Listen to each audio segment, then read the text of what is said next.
Good morning, everyone. So today I will be able to conduct my first visit regarding to answer the English module of one of the students.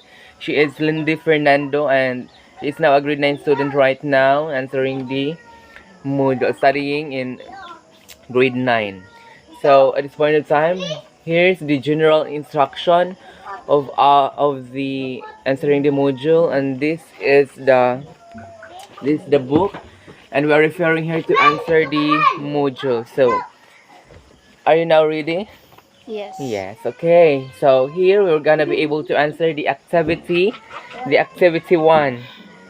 Read the poem, The Telephone by Edward Field. So, and later on, we're gonna be able to answer the task 5, the bonding together, the group 1 on page 238. So, here are the about the poem. So we're gonna be able to read this.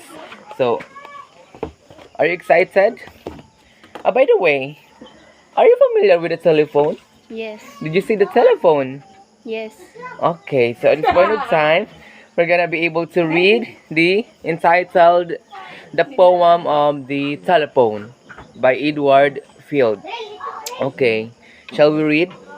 My happiness depends on electric appliance, and I do not mind giving it so much credit. With life in the city being what it is, each person separated from friends by a tangle of subways and buses. Yes, my telephone is my joy. It tells me that I am in a world and wanted. It rings and I am alerted to love and gossip.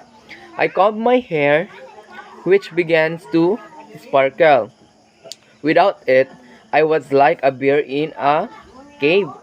Okay, drowsing through the shadow winter, it rings and spring has come. Hungry again, I pick up the receiver for the human voice and the good news of friends. So, what is this? What is the poem all about? About the telephone. About the telephone. So, what did you learn about the poem? What was the persona shows all about? Okay, the persona in the literary piece about the poem, the telephone, express his or her extreme happiness using the using the telephone because my happiness depends on electric appliance. So what are those electric appliance?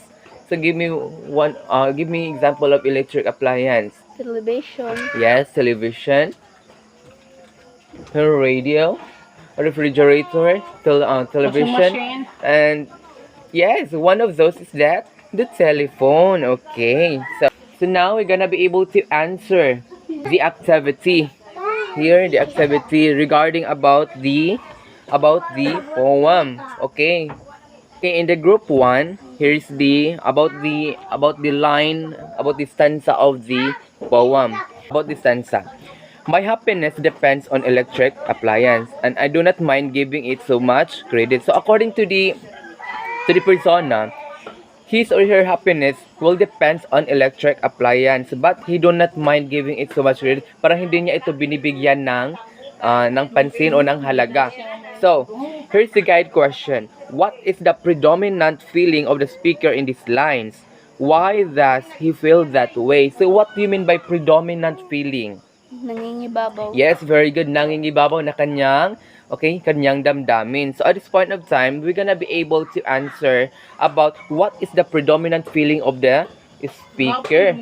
The predominant feeling of the speaker is happiness and acceptance. The predominant feeling of the speaker is happiness and acceptance because he admits that his happiness derives from or rather controlled by the electric devices because he depends also his happiness depends also on the electric appliance which is the telephone. Okay, so that's the predominant feeling of the speaker because the predominant feeling of the speaker is happiness and acceptance through by the advent of the telephone. Because the speaker want to imbue because it transmit what?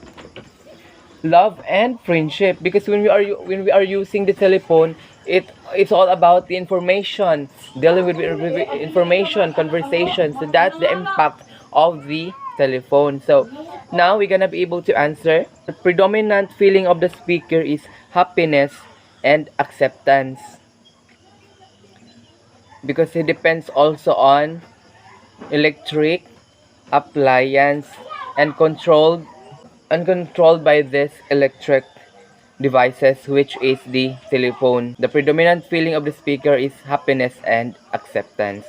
So have you learned our discussion for today about the entitle of the telephone in the poem? Yes, because the author of the poem express her feelings by the use of electric devices, which which is the telephone, which also used for her personal communication. Okay, thank you so much. Yes, okay. So you have understanding. You have your own understanding regarding by the telephone. So the telephone is used for the personal communication. So the author of the poem expressed his feelings uh, by the use of the electric devices, which is the telephone. That's the main points all about in the poem. So tomorrow we will be able to tackle again another activity which is related on the poem, which is the telephone. So we are gonna be able to answer another stanza. So thank you for participating for our discussion for today. So I am so very thankful. So thank you and God bless.